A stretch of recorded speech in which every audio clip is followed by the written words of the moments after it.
I hear people say things like, don't resist the resistance, or don't push or pull on thoughts. I feel like I have to really make a big effort all the time to stay in the present moment.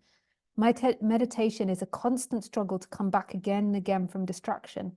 Maybe that's just what I have to do for now. The present moment feels perfectly fine and peaceful, but the habit of the mind is to be distracted with anything at all the time. It makes me annoyed and frustrated that it never calms down. Do you have any advice for dealing with that? Thanks, Don. I meant to say hi, Lisa, at the start, but I sent the message instead. Hey, Don. Thanks for your question.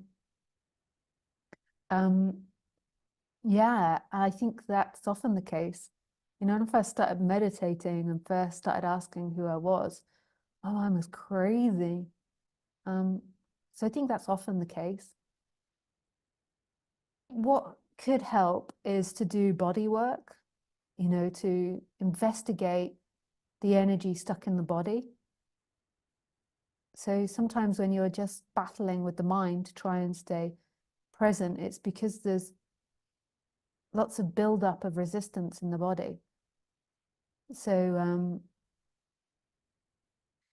so if you've been telling yourself, I'm victim to my wife for 20 years, and if that story has been reoccurring many times, the body will begin to hold onto it.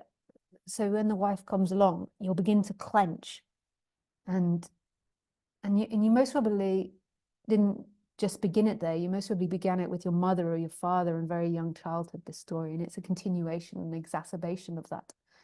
Not all the time, but a lot of the time. So the body begins to hold it, and you begin to physiologically become that victim.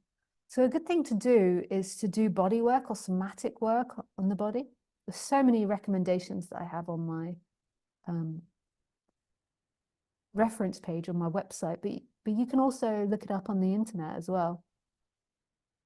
And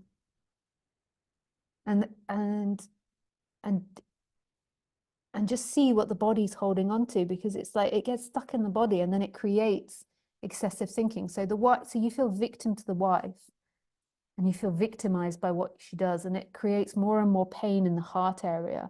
And then you have this ache in your heart, like, I'm victim, nobody hears me, nobody loves me, nobody likes me. And it's like a vibration of energy in your heart area.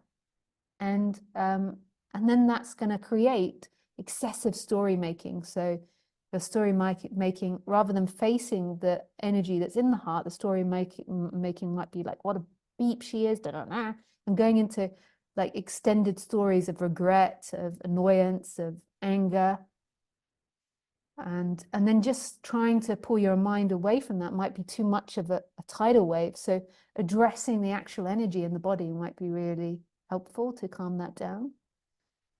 But that doesn't lead to freedom, because who would be free? That's settling down the body-mind mechanism. That's working with the story to settle down the story. And then when the story is more settled, then the mind might break easier. So there will be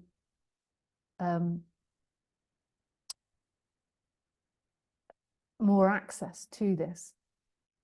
But not because you did something, because you doing something is a story. I know that's really mind-bending. Yeah.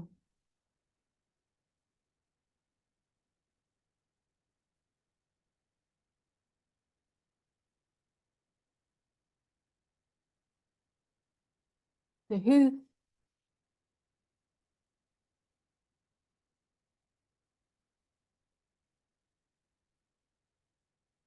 so what you want to come to at the end is, who is the one that wants to stay present?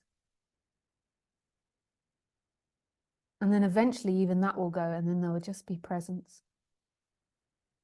But it doesn't mean don't do that practice. Yeah.